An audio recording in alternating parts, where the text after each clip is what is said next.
Sí, bueno, buenas noches. Nuestro grupo está conformado por Brian González, Fabián Forero Beltrán y mi persona, Daniel Vargas. En la noche de hoy les presentaremos nuestro primer informe de este macro proyecto. Lo titulamos iDrive Navegación Innovadora a través de la electroculografía. Aquí jugamos un poco con la sintaxis en inglés. Pues iDrive suena prácticamente como yo conduzco, yo manejo.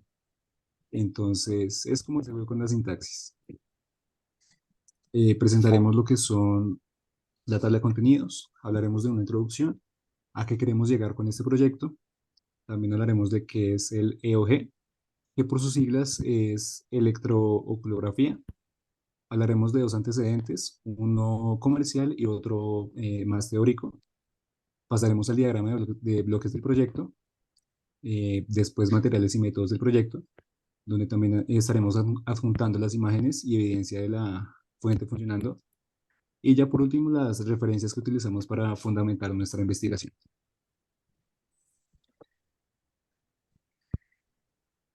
Bueno, ahora hablaremos un poco de nuestra introducción. Entonces, nuestro proyecto se trata de combinar un poco sobre las bases de la teoría y las fundamentaciones sobre la oculografía, que es esta ciencia que nos permite capturar los movimientos que tenemos en los músculos alrededor del ojo y que nos permite a través de este poder movilizarnos en un auto cuando tenemos cualquier tipo de discapacidad.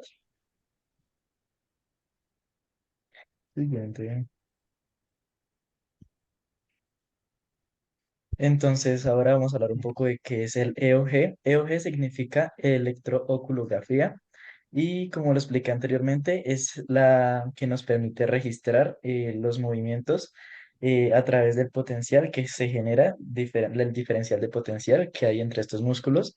Al realizar cualquier tipo de gesto, como mirar hacia un lado, se va a generar una corriente que vamos a capturar a través de sensores y vamos a digitalizarlas para poder realizar los movimientos de nuestro carro.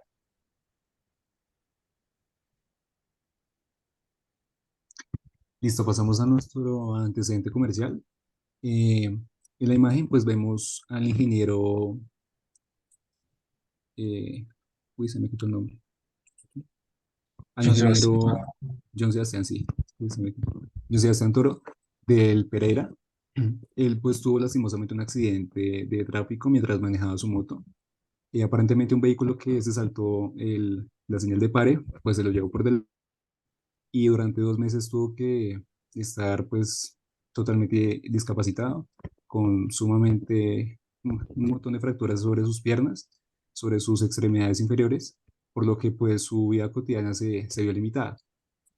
Eh, pues con esto, como tal, eh, él le surgió la idea, aprovechando sus conocimientos de ingeniería, pues quiso modelar una forma de poder desplazarse de una manera mucho más sencilla, mucho más cómoda, utilizando lo que es la electroculografía.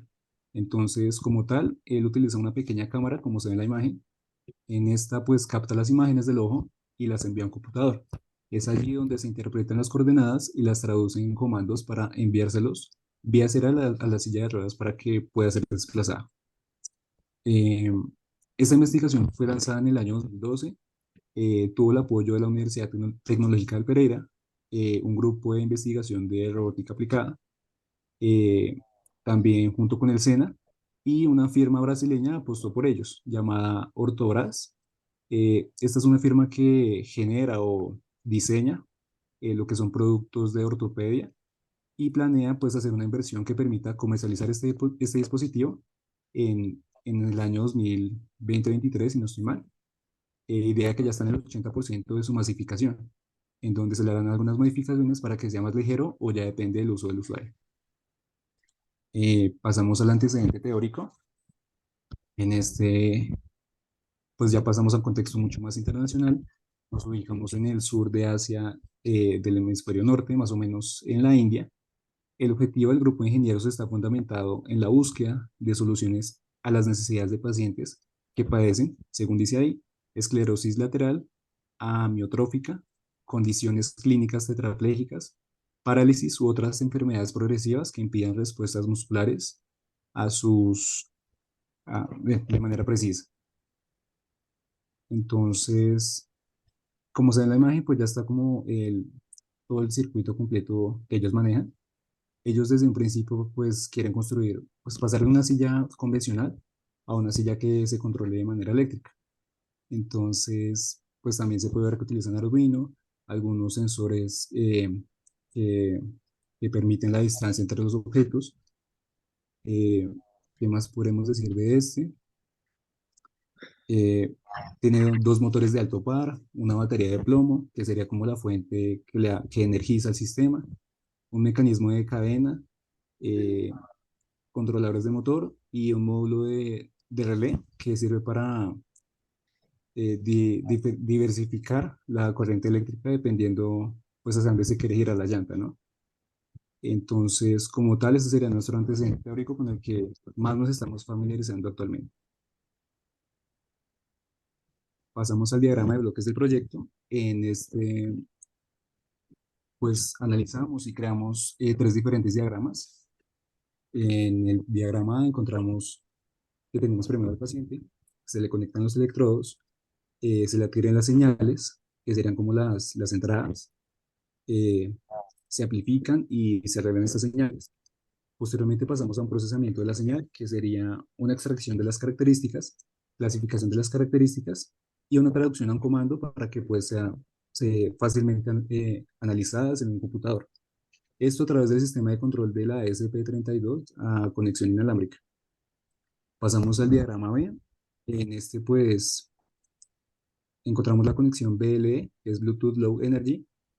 En esta se interpretan los datos de la tarjeta ESP32, se procesan y se aplica el modelo de programación, que ya es como el apartado de control más que todo para el funcionamiento de la silla eh, o el vehículo en este caso. Establecer la conexión entre los dispositivos de la board, sería ya la tarjeta madre, como los sensores, los motores, entre otros, para ya dar inicio a la transmisión de datos. Pasamos al diagrama C, en donde gracias a la tarjeta S32, pues recibe estos datos y gracias a la fuente dual que ya está fabricada, pues energiza el sistema de la tarjeta. Pasamos al sistema de relé, que es un aparato electrónico que funciona como un interruptor, abriendo y cerrando lo que es la corriente eléctrica para que una llanta funcione y la otra pues se quede quieta, por así decirlo. Ese sería como tal nuestro esquemático para dar pie a los siguientes pasos de la investigación. Ahora vamos a ver los métodos y los materiales que utilizamos para realizar nuestra fuente dual, que es la primera parte de nuestro proyecto de investigación. Para los materiales usamos transformador. Este nos permite disminuir el voltaje que tenemos de 120 voltios a 12 voltios. Tenemos unos diodos que nos van a permitir rectificar la señal, condensadores A, B, C y D, los cuales nos permiten regular el rizado que va a tener este voltaje al hacer la transformación. Tenemos las resistencias A y B. eh, Tenemos aquí nuestro regulador de voltaje, el cual nos va a permitir, luego de tener nuestro filtrado, nos va a dar un límite y un voltaje constante para evitar daños en nuestros componentes, como son la SP32, junto con el diodo Zener, que nos va a limitar el voltaje a 5 voltios. Tenemos los potenciómetros, ya que esta es una fuente dual que es regulable, entonces los potenciómetros nos van a permitir poder aumentar o disminuir el voltaje que nos va a arrojar la fuente. Tenemos un volteamperímetro que nos va a permitir también medir los niveles de voltaje y corriente y un ventilador para poder refrigerar nuestro sistema y evitar sobrecalentamiento.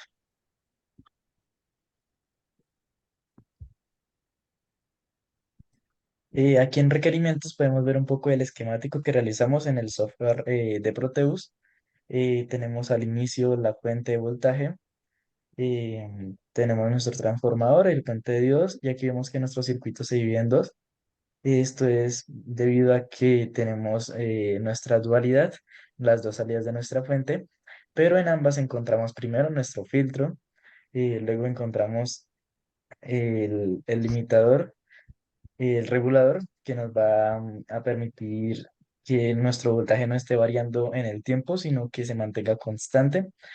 Y de este desprendemos el potenciómetro, que es el que nos va a permitir modificar el voltaje.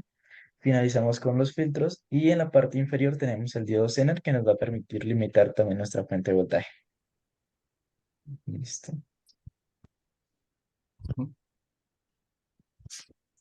Ok, pasamos a los resultados obtenidos y lo dimos en varias fases, empezando de transformación, rectificación, los filtros, la regulación, que ya sería la final, y ahí también se podría desprender la parte del Zener.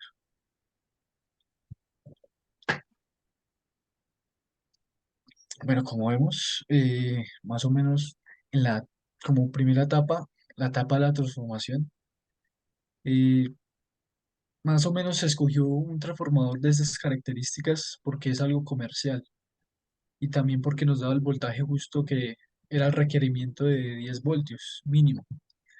Entonces se utilizó uno de tap central de 12 voltios y -12 y con una corriente de salida puede ser de 1, de 2, de 3 amperios, en nuestro caso fue el de 2.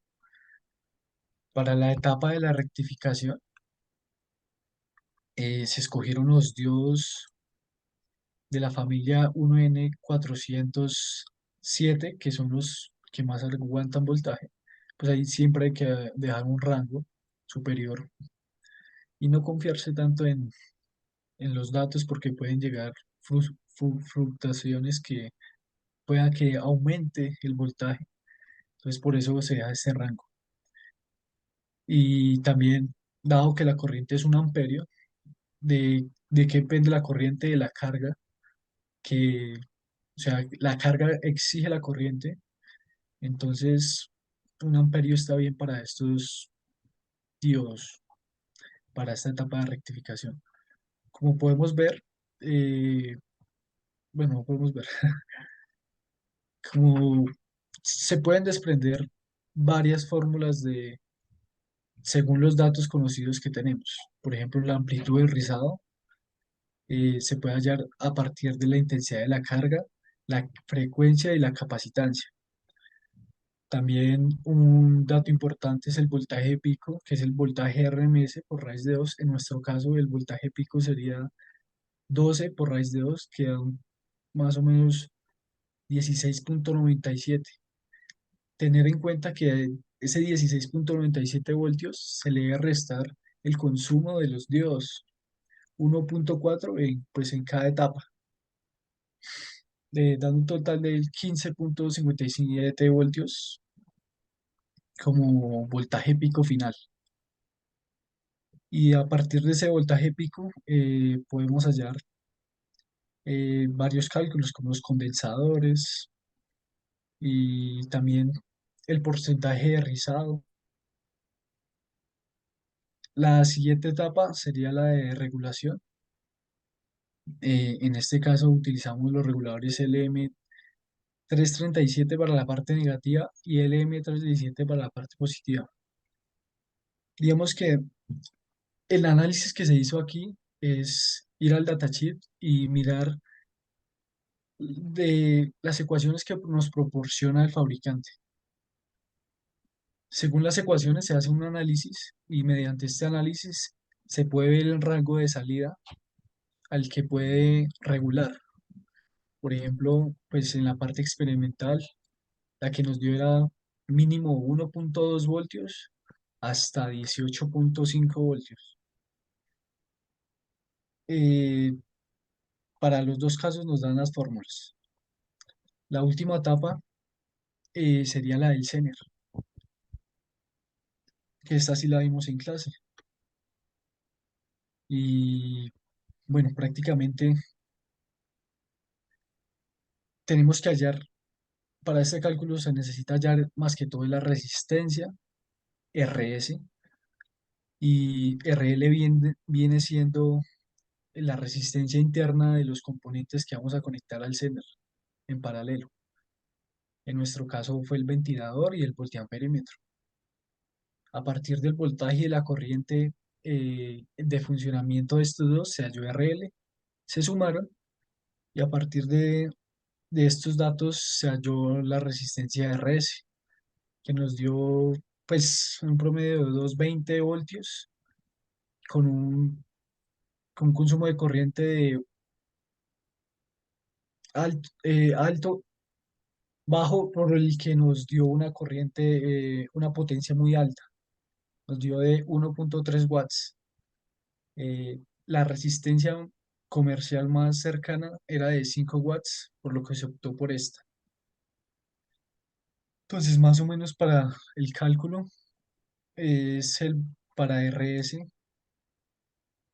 es el voltaje de entrada menos el voltaje del Zener, que el voltaje de entrada era 20 voltios, que era el voltaje pico calculado en el laboratorio, menos 5.1, que es el del Zener, nos da 14.9 y bueno, y para la corriente se puede desprender también de la corriente del Zener, que en propiedades del datachip es 0.025 miliamperios. Esta sumada a la corriente RL, que era 0.11 amperios, y con ello se podemos hallar RS, y también de ahí deriva la potencia. Para verificar y asegurarnos de que que el funcionamiento está en un del Thevenin sea mayor al voltaje del Zener. El profe nos explica que, o sea, tiene que ser mayor, pero no tan mayor porque esa diferencia se desprende en calor. Entonces, se halla el voltaje de Thevenin y una vez comprobado que es mayor, que en nuestro caso fue de 16.35 voltios, que es mayor a 5 voltios, entonces aseguramos que el diodo está en funcionamiento. Y ya por último pasaríamos a las referencias, o las pasemos. Ah, bueno, aquí hay una imagen de cómo nos quedó la fuente dual regulable. En el laboratorio tuvimos unos errores, pero ya lo estamos corrigiendo. Ya, ya los corregimos, mejor dicho. También tenemos un videito de cómo funciona en Protobar. Nuestro error fue pasarlo a Bakelita y algo conectamos mal y ya está corregido. Aquí podemos ver el video, más o menos de cómo la etapa de regulación de menos, de menos y del más, la parte negativa, y cómo prende a partir del Zener y una resistencia de 220 a 5 watts, el Zener y el ventilador.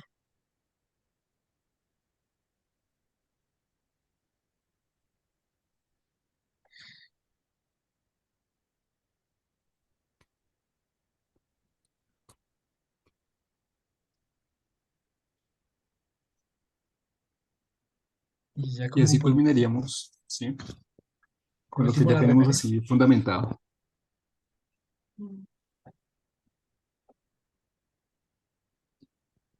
Listo, muchísimas gracias. ¿No? Bueno, está muy bien, hasta luego. Corte.